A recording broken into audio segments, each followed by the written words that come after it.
Kimberly here is going to cut some lemon balm to take in to dry. You're cutting it there at the base, all the way down? All the way to the bottom because it's another mint family plant and it will come back from its roots. So you cut it as short as you can so you don't have too many you can see here things coming up in your garden. These right. brown ones are the ones that I cut last time.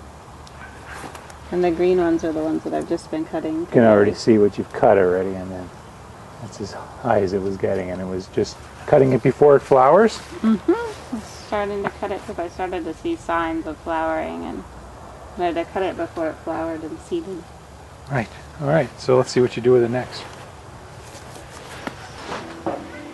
And then I just kind of lay it out overnight, and tomorrow morning I'll put it on some screens and separate it out a little bit more so it has space to dry.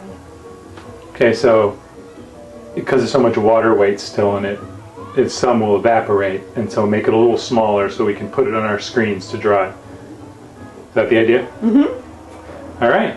And this is the second harvest of lemon balm that I've gotten this year, so you can. That's the second harvest you've gotten from that patch? Yeah, so you can cut it and it'll all grow back, and then you cut it again about just before it flowers. And see, this is the second harvest, and that's probably the last one I'll get this year.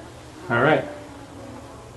So this is a screen here where from our dehydrator, and we put the lemon balm that dried a little bit on there, and then we'll finish it drying in the dehydrator, and then put those in a paper bag. Mm-hmm. We'll put them in a paper bag and roll the top down, and then tape it really good with duct tape so that no insects get into it while it's being stored on our shelves. Great. And what if you don't have a dehydrator? And what if you don't have a dehydrator and you want to dry these? Can you bundle them, or? Yeah. So what you would do in that case is make sure you take the leaves off the bottoms of the stems so that there's not a bunch of leaves clumped together, and then you could take it and wrap a string around it and hang it. I put rubber bands around them so as the water weight goes down and shrinks, the rubber band shrinks with it. That's a good idea. And then hung it up, put a little paper clip on the rubber band, and then hang that up on a string. That's a way to dry it too. Putting that over, because if you live in a drier area, it's a little easier. Or you put it over a heat source or something.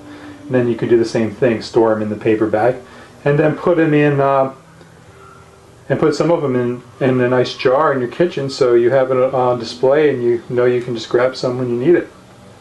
Yep. All right, so that's harvesting and drying lemon balm.